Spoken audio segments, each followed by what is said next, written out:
I'm sorry it's been so long, but I've been busy. It's been nice out, and I've been enjoying the weather and not sitting at home listening to music and making videos. So sorry about that, but here's another one.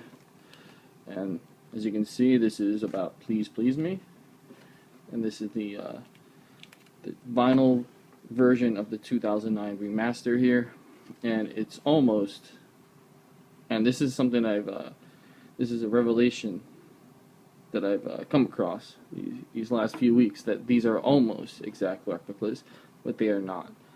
So let's dive a bit deeper into this. There's that very simple yet very famous album cover, which was also used for the Red album. And as you can see, it's in stereo. Now, these first four albums, they sound really... I'm sorry, the first two albums, they sound really good in stereo, but only if you're going to listen to them through speakers. If you're going to listen to them on headphones, you're going to want to listen to them in mono. But more on that later. Anyway, yeah, here's the cover. Here is the back. With all the, this is a review on the back by Tony Barrow of the track listing. Now, this is an awesome record. It's one of the best debut albums ever, and in fact, Rolling Stone made it number 33 of the top albums of all time. So, just because it's early Beatles, don't let that deter you. A lot of people are like, oh, I like the Beatles, but only after Rubber Soul. But it's all good, trust me. So it's all awesome. Anyway, so there's the cover. Here is the record. Now it has the old Parlophone logo. I mean, they're all old. But let me show you. Hold on. Can't really see it through the plastic there, but you can see this is the I guess the label they had early on, and then of course they switched to that famous yellow and black label that we all know now. But this is what it looked like early on. And yeah, I mean, there's really not too much to talk about here with this this record release. It's just a cardboard sleeve with a record inside of it. So not too much to show off, but yeah.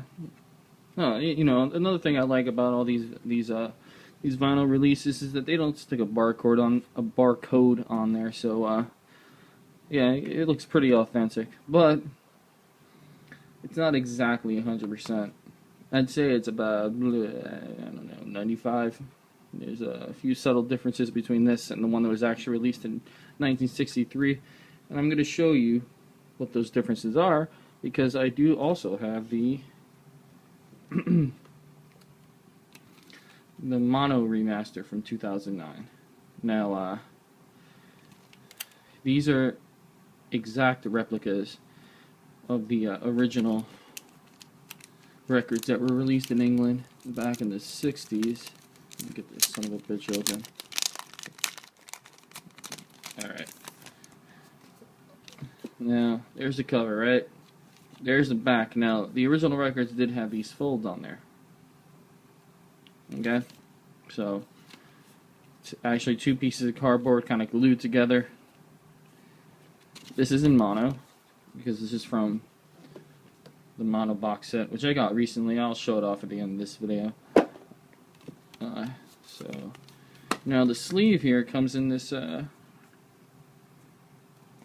has this all these writing on it telling you how to take care of your record. Now this was the original sleeve, and of course there is a CD with that Parlophone label that we saw earlier.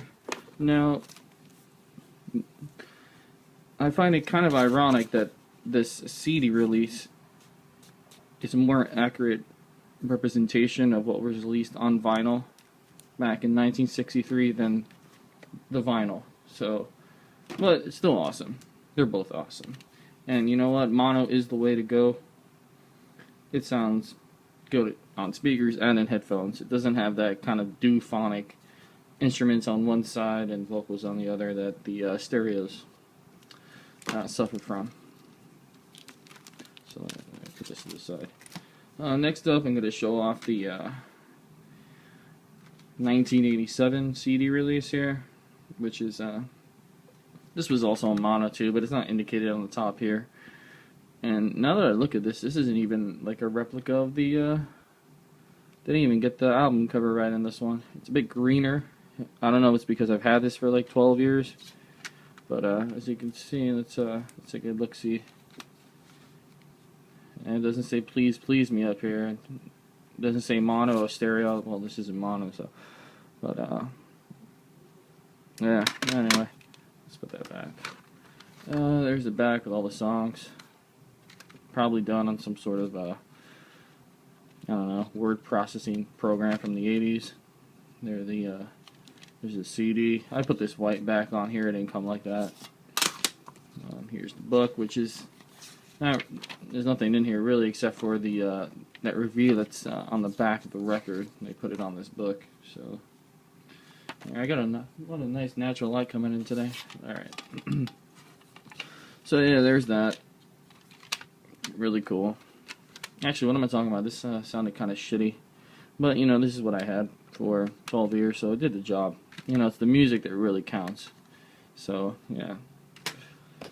And last but not least, in terms of Please Please Me's that I own, is the 2009 stereo remaster here on CD, and this is a bit more faithful in terms of the artwork on the cover here.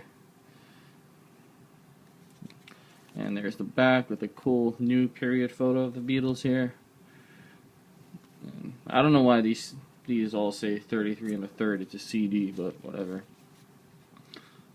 There's a nice fun photo of the guys there doing like this. That's how Bane held his jacket in Dark Knight Rises, if anyone remembers.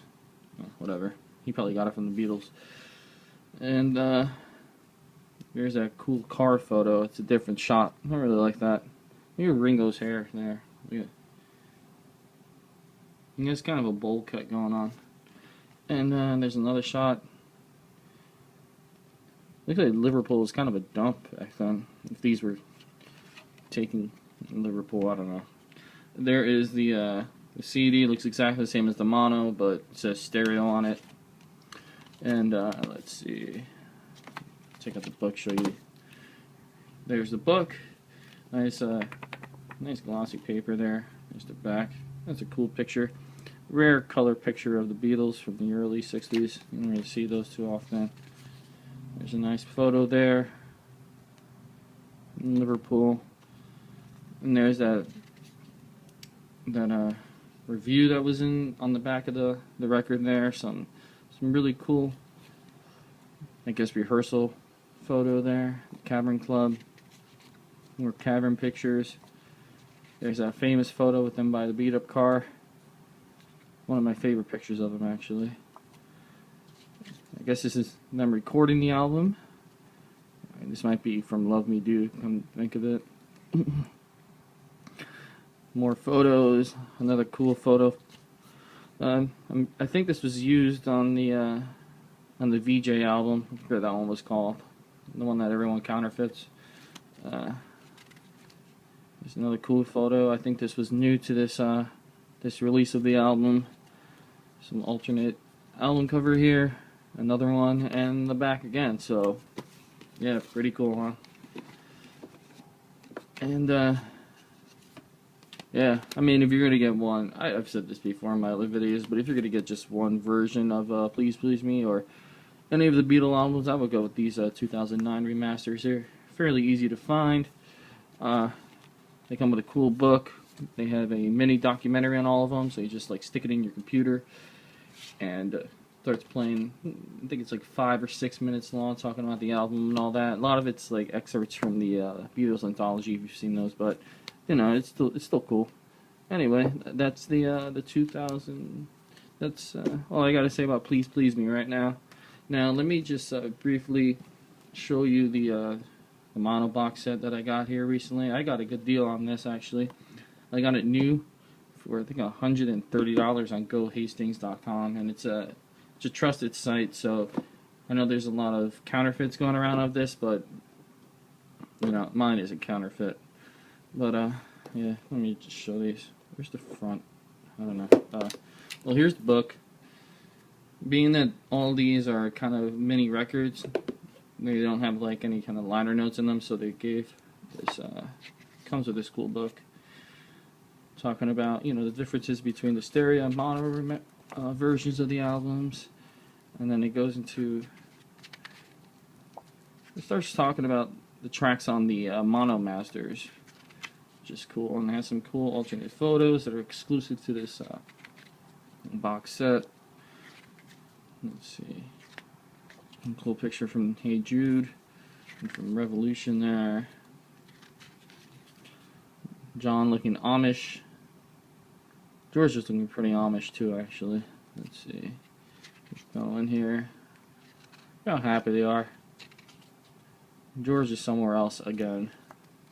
And it's just a breakdown of each of the albums. Now the Help and Rubber Soul also come with the original 1965 stereo mixes of the albums, which are cool to have, but I kind of get why George Martin redid them in 1987 after listening to those.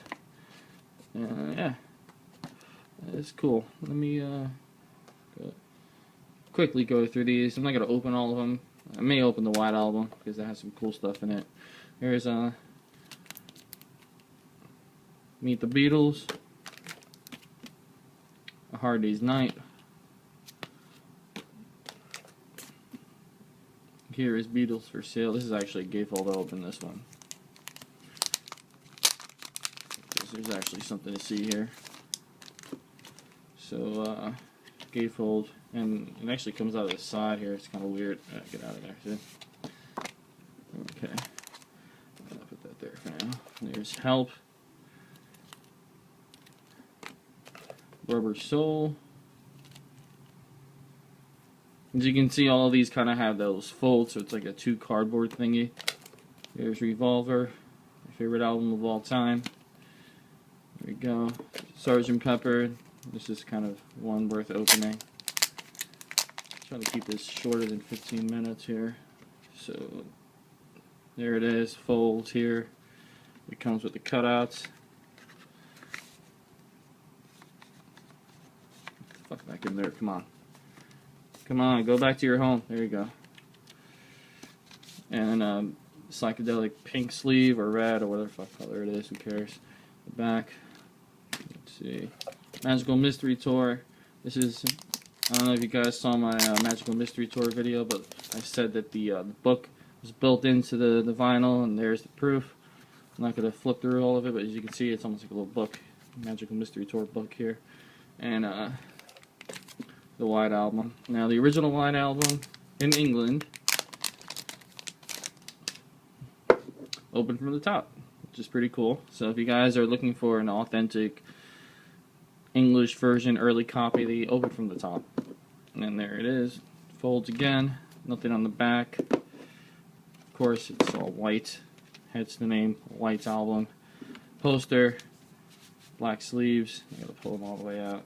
And then the Pygmy versions of the giveaway photos here. And yeah, I actually really like the mono version of the White Album. And then there's the Mono Masters. I'm not gonna open it because I'm feeling kind of lazy and I just want to wrap this up. So yeah, there you go, more Beatles stuff. And again, I'm sorry this took so long. I don't think anyone was really eagerly anticipating my next video, but here it is.